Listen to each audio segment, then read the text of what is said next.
Did you think I wouldn't find out? I stood in the middle of my living room, the glow of my laptop casting long shadows across the hardwood floor. My sister, Erica, froze on the threshold, her hands clutching her oversized purse like it could shield her from the truth. The day had started so normally. Warm Sunday light streaming through the kitchen window, the smell of fresh coffee, a voicemail from my bank I thought was routine. But then I clicked into my statement. Thousands missing. Transactions I'd never made. Luxury boutiques in Manhattan. Hotel rooms I'd never slept in. Erica's eyes darted around, searching for excuses, but all I felt was a cold clarity spreading through my chest. I closed the laptop with a soft click that sounded final. Sit down, I said. We need to talk about what you did. My name is Rachel Carter, and I was 31 years old when I finally understood the cost of loving my sister without boundaries. I grew up in a small house on the edge of Austin, Texas, where everything smelled like cedar and gasoline. Mom worked double shifts at the diner, her red hair tied up in a knot, and Dad patched up old cars in the garage while country music crackled from the radio. Erica was born 5 years after me, when I was already in kindergarten learning to spell my name in purple crayon. She was the golden child from the moment she arrived. Blue-eyed, dimpled, delicate.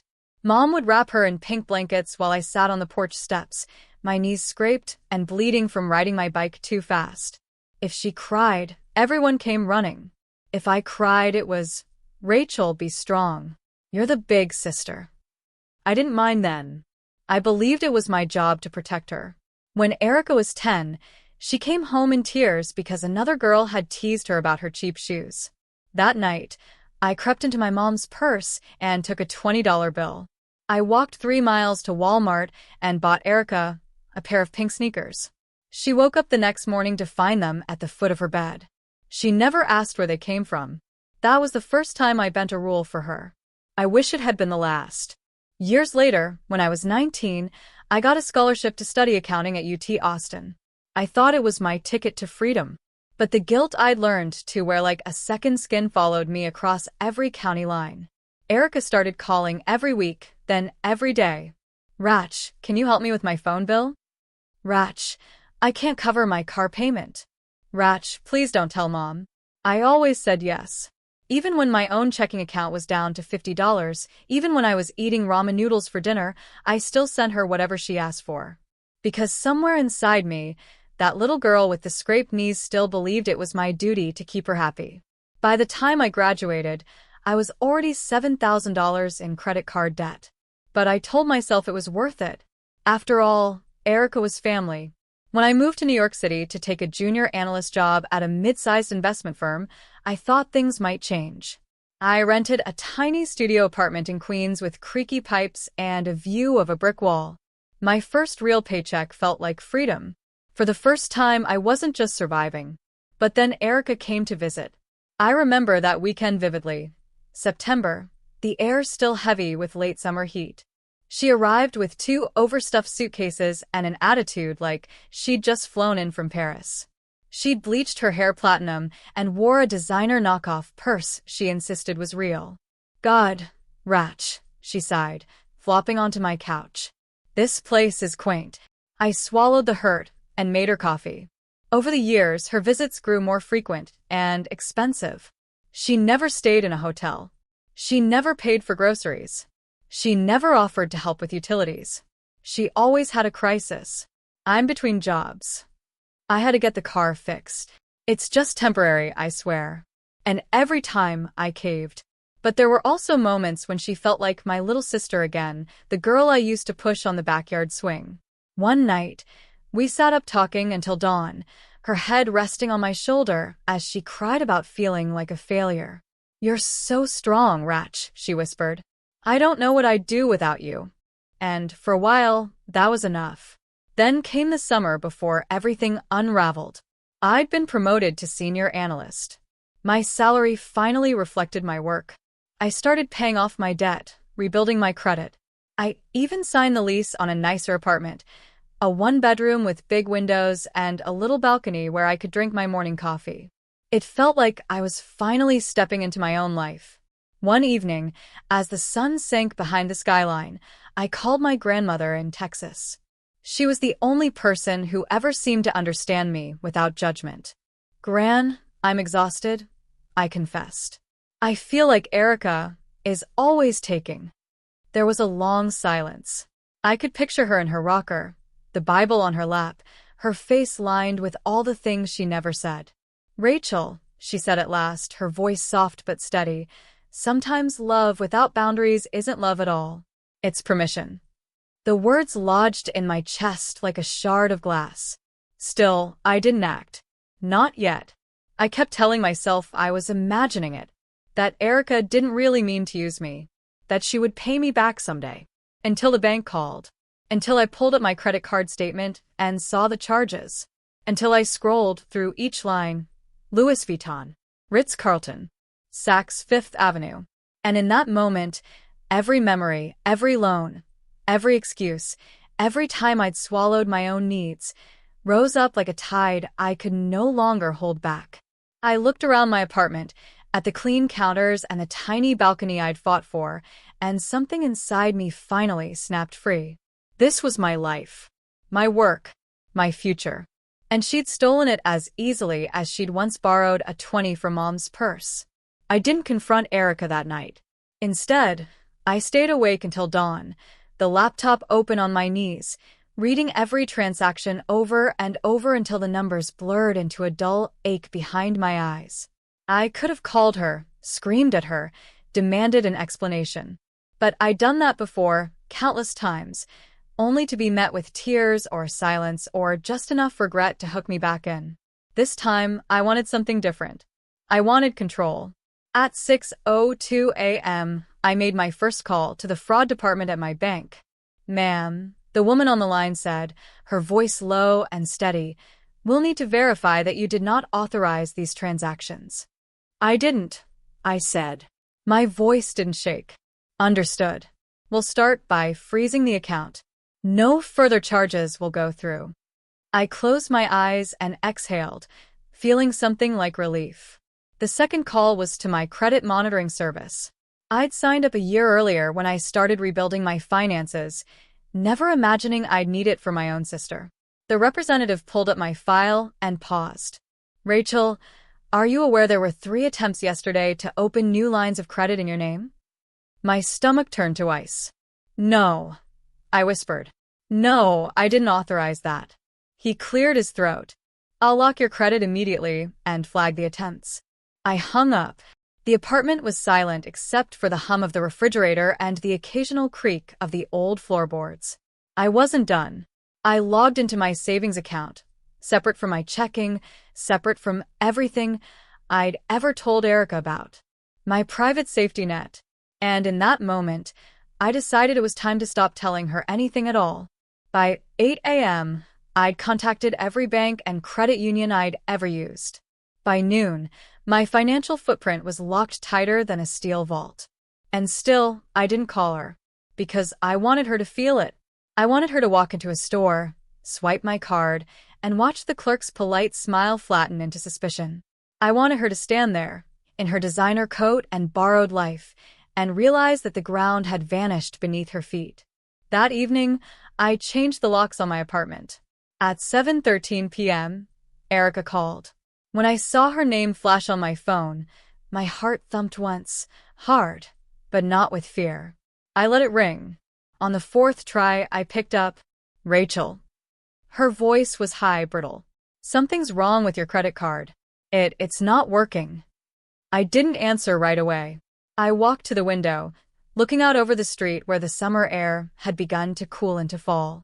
"I know," I said finally. "What do you mean, you know?" "I froze everything," I told her, my voice calm. "Every account, every card, every line of credit." The silence on the other end was so total, I could hear my own pulse. You can't do that," she stammered. "I needed that money, Rachel. I have bills, No," I said, cutting her off. "You don't get to make this about your bills. You spent thousands of dollars that weren't yours." She started to cry, soft little hiccups that once would have broken me. But all I felt was a vast, clean stillness. I trusted you, I said. I trusted you with everything I worked for.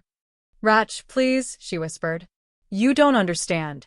I was going to pay you back. No, my voice surprised me with its steadiness. You weren't. She drew a shuddering breath. Then what am I supposed to do? I glanced down at the stack of papers on my coffee table, statements, emails, screenshots of every purchase she'd made. You might want to look at your accounts, I said quietly. The ones you opened in my name. I reported them all as fraud. What? I heard her shuffle around, maybe checking her phone, maybe trying to log in. The panic in her breathing built until she was almost gasping. You can't do this to me, she cried. We're family. I thought of my grandmother's voice in the back of my mind. Love without boundaries isn't love. It's permission. Yes, I murmured. We are. But that doesn't mean you get to ruin me. Ratch, please, she sobbed. I don't have anything without you. I closed my eyes. A single tear slipped down my cheek, but my hand didn't tremble. I'm sorry, I said. But that's not my responsibility anymore. I hung up.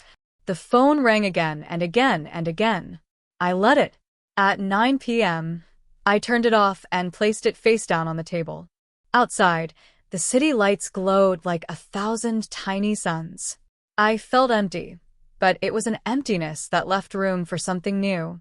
Strength, self-respect, and, for the first time in my adult life, the quiet certainty that I would never be used again. 3 days passed before Erica showed up at my door. I'd taken time off work, claiming I needed a family emergency day. In a way, it was true.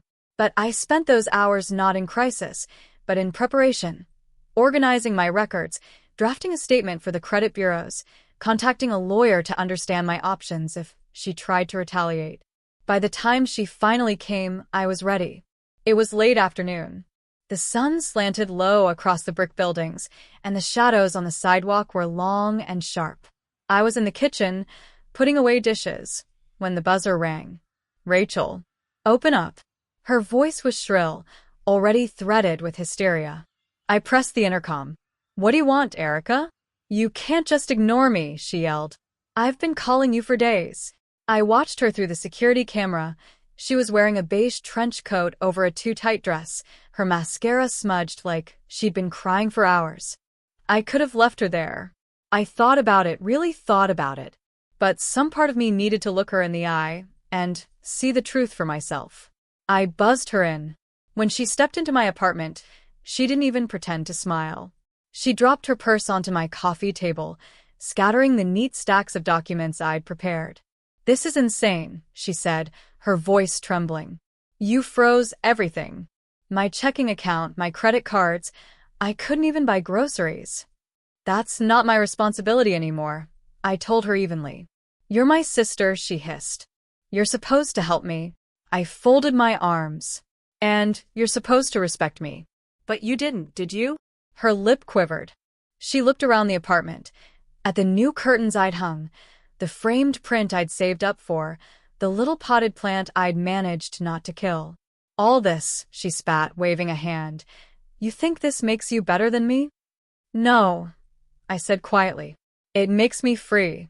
She laughed, a high, bitter sound that grated against my nerves. You think freezing my accounts makes you powerful? You think you're some kind of hero? No, I repeated. I think it makes me safe. Erica collapsed onto the couch and buried her face in her hands. For a moment, she looked so small I almost forgot everything she'd done. Almost. Ratch, her voice broke. I didn't mean for it to get so out of hand. I sat across from her. Yes, you did, I said. Every time you spent my money, every time you opened a new account, you knew exactly what you were doing. She looked up at me, eyes wide with disbelief. You're really going to do this? After everything I've been through? Don't, I warned. Don't start with the guilt. But I needed help, she wailed. I lost my job. I was behind on rent. I didn't know what else to do. You could have asked, I said, my voice soft. You could have been honest. I knew you'd say no, she shouted, her face contorting. You're always so smug, so perfect. I took a slow breath. I'm not perfect, I said. But I'm done being your fallback plan. Her tears dried up in an instant, replaced by something cold and sharp. You think you're better than me, she said again, her voice low. You always have. No, I corrected. I just finally realized I deserve better than this. She opened her mouth to retort, but before she could speak, my front door opened again. It was Ben, my closest friend since college. He'd come to check on me, carrying a paper bag of takeout. His eyes widened when he saw Erica. Oh, he said, his voice careful. I didn't realize. Erica shot to her feet, her expression twisting into something ugly. Of course, she sneered. You have backup now. Ben set the bag on the counter. I'm here because Rachel asked me to be, he said evenly. Her gaze flicked between us. You know, you always needed someone to hold your hand, she spat at me. First Mom, then Gran, now him. I felt heat rising in my chest, but Ben stepped closer, his voice low. You need to leave, he said. This isn't helping you. Erica looked at me one last time, her eyes hollow. Fine, she whispered. But don't expect me to forgive you. I'm not asking you to, I said. She grabbed her purse and stormed out, the door slamming so hard the walls rattled. For a long moment, neither of us spoke. Then Ben crossed the room and rested a hand on my shoulder. You okay? I let out a shaky breath. I think so, I murmured. I think I'm finally okay. We sat together in the quiet. And for the first time in years, I didn't feel like I owed anyone an explanation.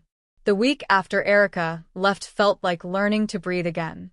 For so long, I'd measured my worth by how much I could give her, how much I could forgive. Even after the confrontation, I kept expecting her to call and scream or beg or promise change she couldn't deliver. But the phone stayed silent. I spent my days cleaning out old boxes, canceling duplicate subscriptions, shredding paperwork that had gathered dust. Every evening, I'd sit on the balcony with a cup of tea and watch the city wind down. Ben stopped by most nights. He never pushed, never demanded that I talk about it. Sometimes he'd just sit beside me, our silence companionable. Other times, he'd share stories about his own sister, about how they'd learned, painfully, to set limits. You did the right thing, he told me one evening, his voice gentle. Even if it feels awful now. It does, I admitted. But it also doesn't. He nodded. Because part of you knows you're free.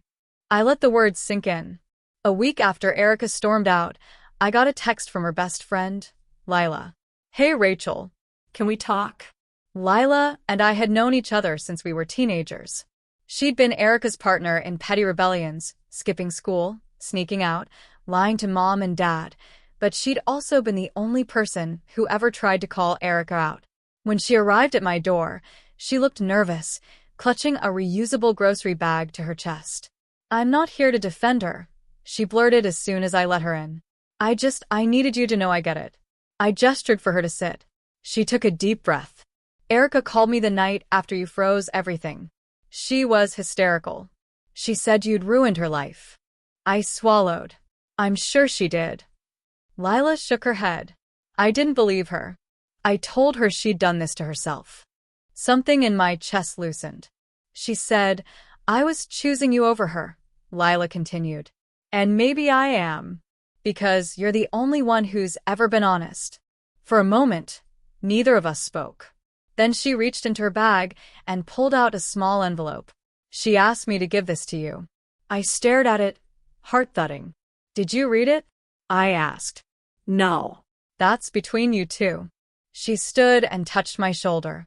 I hope you find some peace, Rachel. When she left, I sat alone, the envelope heavy in my hands. It took me an hour to open it. Inside was a single page, her handwriting jagged and uneven. I'm sorry. I don't expect you to forgive me. I don't know why I keep doing this to you. Maybe because you always let me. I don't know who I am without your help. Maybe someday I'll figure out. It wasn't an apology that fixed anything, but it was the closest she'd ever come to telling the truth. I folded the letter and tucked it into a drawer. I didn't know if I'd ever answer it. A few days later, I called my grandmother. How are you, baby? she asked, her voice warm and steady. I'm better, I said. I finally did it. You set your boundary. Yeah. My throat tightened. It feels like I'm grieving. You are, she said softly. But you're also growing. I looked around my little apartment. The clean counters, the potted plant thriving in the corner, the stack of unopened mail that no longer filled me with dread. I think I'm ready, I whispered. For what?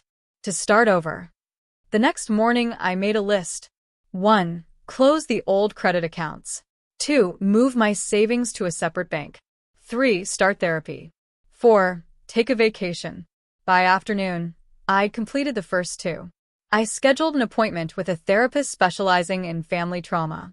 And for the first time in years, I booked a trip just for myself, a week in Vermont to hike, read, and remember who I was before I became the fixer. Ben drove me to the airport. As we waited in the drop-off lane, he turned to me. You know, he said, you look lighter. I feel lighter, I admitted. He squeezed my hand. You deserve this. On the plane, I watched the city fall away beneath me, the skyline shrinking, the lights dissolving into darkness. For so long, I'd believed that loving Erica meant sacrificing myself. But in that moment, I realized that love isn't measured by what you give away. It's measured by what you protect. I spent the week hiking quiet trails and sitting by a lake that mirrored the sky. I thought about all the years I'd spent trying to earn her affection, trying to fill the emptiness in both of us. And I decided that when I went home, I wouldn't pick up that burden again. On my last night in Vermont, I stood on the porch of my little cabin, watching the moon rise. I thought about Gran's words, about permission and love and boundaries. I whispered them out loud, tasting their truth. I am allowed to want more. And in that moment, I believed it. 3 months later, I woke up to the smell of fresh coffee drifting in from the kitchen. The morning light poured across my bedroom in soft gold ribbons, warming the quilt I'd found at a little antique shop in Vermont. I stretched, feeling a quiet contentment that still surprised me whenever it surfaced. It had been 94 days since I'd frozen Erica's accounts. 94 days since the last time she'd called. I'd replayed that conversation 100 times in my head, her voice sharp and desperate, my own finally steady. In those weeks, I learned something I hadn't expected. The silence she left behind wasn't emptiness. It was space. Space to breathe. Space to rebuild. Space to remember who I was when I wasn't trying to save her. The doorbell rang, pulling me out of my thoughts. When I opened it, Ben stood there with a cardboard tray balanced on one hand. 2 lattes and 1 croissant, he announced. I come bearing breakfast. I smiled and stepped back to let him in. He glanced around the living room, taking in the changes. The battered couch had been replaced with a soft gray love seat. The walls were painted a pale sage green that made the space feel calm, like an exhale. A bookshelf lined one wall, filled with novels I hadn't made time to read in years. You've been busy, he said, setting the coffee on the counter. I wanted it to feel like mine, I admitted. It does, he said softly. It feels like you. We sat together, sipping our lattes in the quiet. After a while, he tilted his head, studying me. Have you heard from her? He asked. Not directly, I said. Lila texted last week. She said Erica moved back to Texas. And she's trying to get help. Apparently, she's been meeting with a counselor.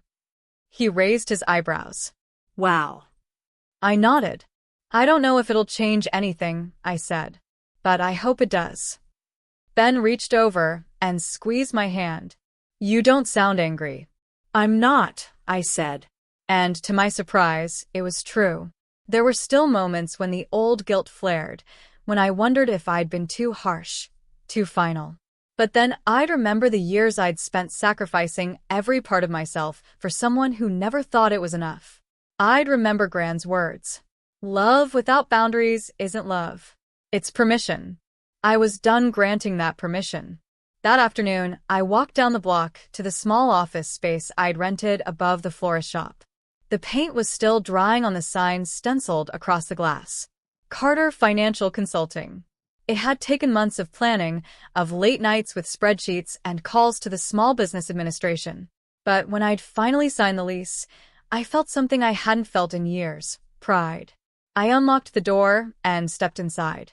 The space was simple: 2 desks, a filing cabinet, a few plants, but it was mine. A place where I could help people who were trying to build something lasting, something honest. That was what I wanted now. Not the performance of success, but the quiet satisfaction of living with integrity. At noon, I had my first appointment. A young couple who'd recently gotten out of debt and want to help planning for the future. They reminded me of myself, all those years ago, before the weight of other people's expectations had settled on my shoulders. As I walked them through their options, I felt a flicker of something warm in my chest. Hope. Later, after the couple left, I stood by the window overlooking the street. Spring had finally come to New York, trees budding along the sidewalks, little flashes of green breaking through the gray. My phone buzzed with a new message. "Gran, just thinking of you today. I'm proud of you, Rachel." I pressed a hand to my heart. When I locked up the office and walked home, the city felt different. Not softer, exactly, but clearer. Like I could see my place in it for the first time. At home, I opened the drawer where I'd tucked Erica's letter. I unfolded it, reading the jagged lines again. Maybe someday I'll figure it out. I didn't know if that day would come. But I knew that whether it did or not, I was no longer waiting for her to change before I gave myself permission to move forward. I slipped the letter back into the drawer. That evening, Ben came over again. We ate takeout on the balcony, the city lights winking to life around us. "You know," he said, nudging my shoulder, "this is the happiest I've ever seen you." "I think it's the happiest I've ever been," I admitted. We sat in comfortable silence, watching the sun sink behind the skyline. And in that golden hour, I understood that the truest form of love isn't endless sacrifice. It's knowing when to let go, when to step back, when to choose yourself. The next morning, I woke before dawn. I brewed coffee, opened the windows, and let the fresh air flood my apartment. On the counter, a small pot of lavender bloomed, its delicate purple flowers reaching for the light. I thought about how far I'd come, how much further I still wanted to go. And as the first rays of sun crept across the floor, I felt a quiet certainty settle in my bones. This was just the beginning.